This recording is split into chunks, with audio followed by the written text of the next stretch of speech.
ഹരേ കൃഷ്ണ. തുലാം മാസത്തിലെ ആയില്യം. ആയില്യം നക്ഷത്രം ആരുടേതാണെന്ന് നമുക്കറിയാം. നാഗരാജാവിന്റെയും നാഗയക്ഷിയുടെയും നാഗദൈവങ്ങളുടെയും സ്വന്തം നക്ഷത്രം. ഇന്നത്തെ ദിവസം ഭൂമിയിലെ നിധി കാക്കുന്ന, നമുക്ക് സമ്പത്ത് നൽകുന്ന നാഗദൈവങ്ങളെല്ലാം ഏറ്റവും പ്രസന്നമായിരിക്കുന്ന ദിവസമാണ്.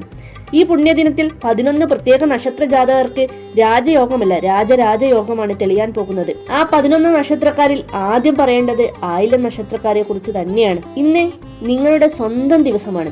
ഇത്രയും നാൾ നിങ്ങൾ അനുഭവിച്ച കണ്ണീരും അപമാനവും ശത്രുദോഷവും ഇന്നു മുതൽ ഭഗവാൻ മാറ്റും. നിങ്ങളുടെ തല വരെ മാറുന്ന ദിവസമാണ്. നാഗദൈവങ്ങൾ നിങ്ങളെ കൈപിടിച്ചുയർത്തും. രണ്ടാമത്തെ നക്ഷത്രം രോഹിണിയാണ്. രോഹിണിക്കും ഇത് ഭാഗ്യത്തിന്റെ സമയമാണ്. ജീവിതത്തിലെ ദുരിതങ്ങളും ദുഃഖങ്ങളും ഒക്കെ മാറി രോഹിണി നക്ഷത്ര ജാതകർ ഇന്നു മുതൽ രക്ഷപ്പെടാൻ പോകുകയാണ്. മൂന്നാമത്തെ നക്ഷത്രം എന്ന് പറയുന്നത് മകേര്യമാണ്. ഈ പറഞ്ഞ 2ഉം 3ഉം നക്ഷത്ര ജാതകർക്ക് വലിയൊരു സർവ്വൈശ്വര്യമാണ് വന്നു ചേരാൻ പോകുന്നത്.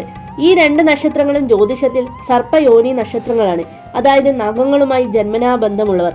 4, 5, 6 സ്ഥാനത്തുള്ള നക്ഷത്ര ജാതകർ തിരുവാതിരയും ചോതിയും ചതയവുമാണ്. ഈ 3 നക്ഷത്ര ജാതകരെയും ഭരിക്കുന്നത് നാഗത്തിന്റെ തലയായ രാഹുവാണ്. രാഹു പലപ്പോഴും ജീവിതത്തിൽ പെട്ടെന്നുള്ള തടസ്സങ്ങളും വിഷമങ്ങളും തരാറുണ്ട്. എന്നാൽ ഇന്നത്തെ ദിവസം ആയില്യ ദിനത്തിൽ നാഗദൈവങ്ങളെ പ്രാർത്ഥിച്ചാൽ രാഹുദോഷം പൂർണ്ണമായി മാറുകയും പെട്ടെന്നുള്ള ഭാഗ്യം നിങ്ങളെ തേടി വരും. ഒരു പക്ഷേ ഒരു ലോട്ടറി ഭാഗ്യം തന്നെയാകാം. അപ്രതീക്ഷിതമായി പണം കയ്യിൽ വന്നു ചേരുന്നതാവാം. ഇനി നമുക്ക് നോക്കാം 7, 8, 9 സ്ഥാനത്തുള്ള ജാതകർ. അവർ അശ്വതിയും മകവും മൂലവും നക്ഷത്ര ജാതകരാണ്. ഈ 3 നക്ഷത്രക്കാരെയും ഭരിക്കുന്നത് നാഗത്തിന്റെ വാലായ കേതുവാണ്. കേതു പലപ്പോഴും നമ്മുടെ മനസ്സിന് സമാധാനമില്ലായ്മ, എന്ത് ചെയ്തിട്ട് ഫലം കിട്ടാത്ത തരത്തിൽ തടസ്സങ്ങൾ തരാറുണ്ട്. നാഗദൈവങ്ങളെ പ്രാർത്ഥിച്ചാൽ ആ തടസ്സങ്ങളെല്ലാം മാറും. നിങ്ങൾ അറിയാതെ കിടക്കുന്ന ഒരു നിധി പോലെ നിങ്ങളുടെ കഴിവുകൾ പുറത്തു വരും. അതിലൂടെ നിങ്ങൾ സമ്പന്നനാകും. അടുത്ത നക്ഷത്ര ജാതകർ അത് പൂയവും അനിഴവുമാണ്. ഈ 2 നക്ഷത്ര ജാതകരും ശനിയുടെ സ്വാധീനത്തിലുള്ളവരാണ്. അതുകൊണ്ട് ജീവിതത്തിൽ എപ്പോഴും കാലതാമസം, ജോലിയിൽ തടസ്സം, കടബാധ്യത എന്നിവ വരാറുണ്ട്.